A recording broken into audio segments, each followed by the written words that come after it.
There's a zombie in my treehouse. Words by Plume and John Robinson. Art by Len Peralta. As read by me, Molly Quinn. Life on Cameron Lane was as normal could be. There were normal houses and normal families and normal cars and normal garages with normal trees in all the normal yards. In this normal town, Johnny was a perfectly normal boy. You'd never guess there was anything particularly special about him, judging by his normal looks and normal demeanor.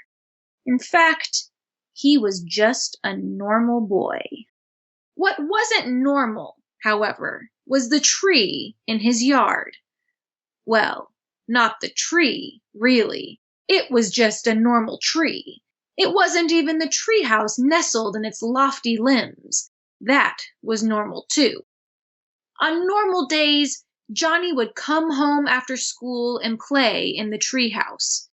Some days, he'd rescue a princess from the evil dragon that perched menacingly in the topmost heights of the old oak tree. Other days, he'd vanquish the dread pirate lord whose flagship just happened to look suspiciously like the shed in Old Man Johnson's yard.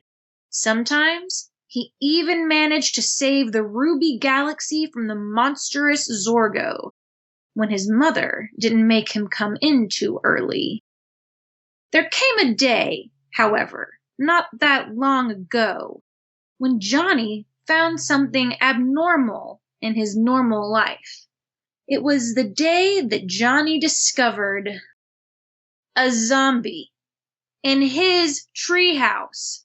How was he supposed to play today, or any day, no matter how much he wanted to drive the burly bandits from Gruesome Gulch or defeat the Grey Hand Ninja Clan? With the presence of this undead intruder, it certainly seemed like there was no way he'd ever be able to play in his treehouse again. Things went from bad to worse when that bully, Billy Davis, from down the street stopped him while he was walking home from school. "What's the matter?" Billy the bully asked. "Why aren't you playing in your stupid little treehouse?" "I can't go play in my treehouse," Johnny said. "There's a zombie in it." "There's no such thing as a zombie, you ninny," Billy said. "Well, if you think that, you can go tell him. He's right up in the treehouse. I bet he'd love to hear how he's not real. But I wouldn't do it if I were you. You'd have to be pretty stupid to do that." "You're stupid. I'll go tell your imaginary zombie whatever I want," Billy said with a sneer, then pushed Johnny out of the way, and up the ladder he went. And Johnny waited, but Billy the bully never came back down again. The next day, Johnny's sister interrupted him while he was sitting in the den. He was trying in vain to find something worth watching on television, unable to shake the feeling that the dread arch-pirate, Ernie Black, was now ruling the oceans in his absence. "What's wrong with you?" his sister asked. "Why aren't you out in your treehouse pretending you're a cowboy or a princess, or whatever it is you do out there?" "I can't go pretend in my treehouse," Johnny said. "There's a zombie in it." "That's silly. There can't be a zombie in your treehouse. Zombies can't climb trees," his sister said. "Everybody knows that." "Well, everybody but this zombie, apparently, because he's up in the treehouse. You're more than welcome to go tell him he can't possibly be up there, but I wouldn't if I were you." "I think I will go tell him," his sister said, smirking, and up the ladder she went. And Johnny waited and waited, but his sister never came back down again. The next day, Johnny's mother came into his room while he was lying in his bed, wondering what he was going to do now that he didn't have a treehouse anymore. Who would save the Queen of the Moon? "What's wrong, Johnny?" his mother asked. Why aren't you up in your treehouse having an adventure as a secret agent or something? I can't go have any more adventures in my treehouse, Johnny said. There's a zombie in it. Now, dear, we've talked about this before. Zombies aren't real. They're legends. In reality, they're just people who think they've died and been brought back from the grave, his mother said. They just don't know any better. Perhaps it's just a confused person in your treehouse.